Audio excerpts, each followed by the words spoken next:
လာပါရှင်ဒုနာခန္ဓာလေးအတွက်သင်္ဘောသီးလေးနဲ့ကြက်ဥကိုထပ်ပြီးဒုတိယအကြိမ်ထပ်ပြီးလုပ်တာပါရှင်ထိတ်ကလေးကိုသင်္ဘောသီးလေးစပြီးဖွင့်လိုက်တာပါရှင်ဖွင့်ပြီးသင်္ဘောသီးလေးတွေကိုကြက်ဥထည့်လို့ရအောင်လို့မို့ဒီနေရာလေးတွေကိုထပ်ပြီးတော့အထက်ထဲဟာလေးတွေဆွဲထုတ်ပြီးတော့ကြက်ဥလေးသွင်းလို့ရအောင်ဖောက်ပေးတာပါရှင်ဒါမှသင်္ဘောသီးလေးကိုမီးအုံလိုက်တဲ့အခါမှာသင်္ဘောသီးလေးရဲ့အပူရှိန်ကနေပြီးတော့ကြက်ဥလေးကိုနှက်သွားအောင်လို့ဖြစ်ပါတယ်ဒါမှမဟုတ်အဲ့ကျက်တင်မော်ဒီလေးတွေက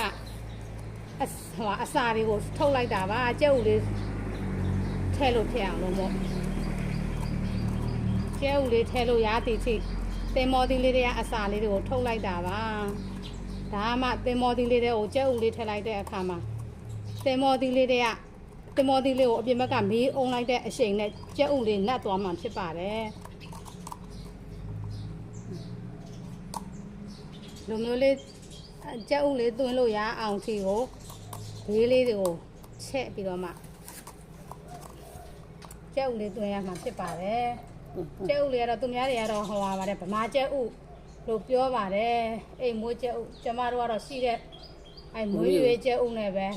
လောက်ရတာပါအဲ့လိုလေးထည့်ပြီးပြီဆိုလို့ရှိရင်တင်မော်ဒီလေးကိုလိုလေးပြန်ပိတ်လိုက်ပါတယ်ထိတ်ဆလေးဖွင့်ထားတဲ့ဟာလေးနဲ့ဖွင့်ပြီးပိတ်ပြီးလို့ရှိရင်ဒီမဲ့သွားကြထိုးတံလေးတွေနဲ့ဒီမှာပြန်ပြီးတော့အငွေ့မထွက်အောင်လို့ပေါ့နော်ဒါလေးတွေကိုပြန်ပြီးတော့အငွေ့လေးကိုလုံးအောင်ပိတ်ထားပါတယ်ဒါလေးတွေကိုထိန်းထားတာပါဒီလိုလေးအဲ့လိုလေးလုပ်ပြီးပြီဆိုလို့ရှိရင်ဒါမီးသွေးကိုတဲ့ကိုဒီဟာလေးအုံလိုက်တော့မှာပါထည့်ထားလိုက်မှာပါ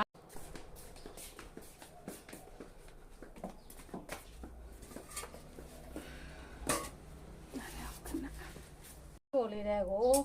အဲ့ထည့်ပြီးသားကျက်ဥလေးနဲ့တင်မော်ဒီလေးနဲ့ပိတ်ထားတဲ့ဟာလေးကိုမြေသွေးပုံလေးတွေကိုအញ្ញံတဲ့ထည့်ပြီးတော့ဖုတ်ထားလိုက်တာပါ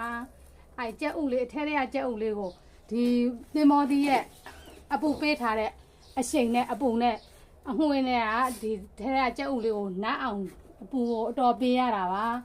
ကျမကတော့ကဲတင်မော်ဒီတစ်လုံးကိုပြက်တာအတူတူမို့ဆိုပြီးတော့အဲ့ပထမကျက်ဥလေး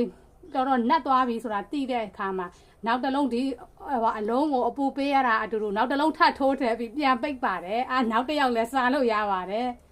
အဲ့လိုလေးလောက်တာပါမနေ့ကတော့စပြီးစမ်းပြီးတော့စားသုံးကြည့်တာတော်တော်လေးရပါရှင့်အဆင်ပြေပါတယ်ဒီနေ့မိတ်ဆွေများလည်းဒီလေးကိုသုံးပြီးတော့ပေါ့နော်ဒုနာခန္ဓာဝေဒနာတွေပျောက်ကင်းနိုင်ကြပါစေရှင်အားလုံးကျန်းမာပါစေနော်ပထမရဲ့ကအလုံးကတော့ဒီလိုဖြစ်သွားတာပါပထမရဲ့အလုံး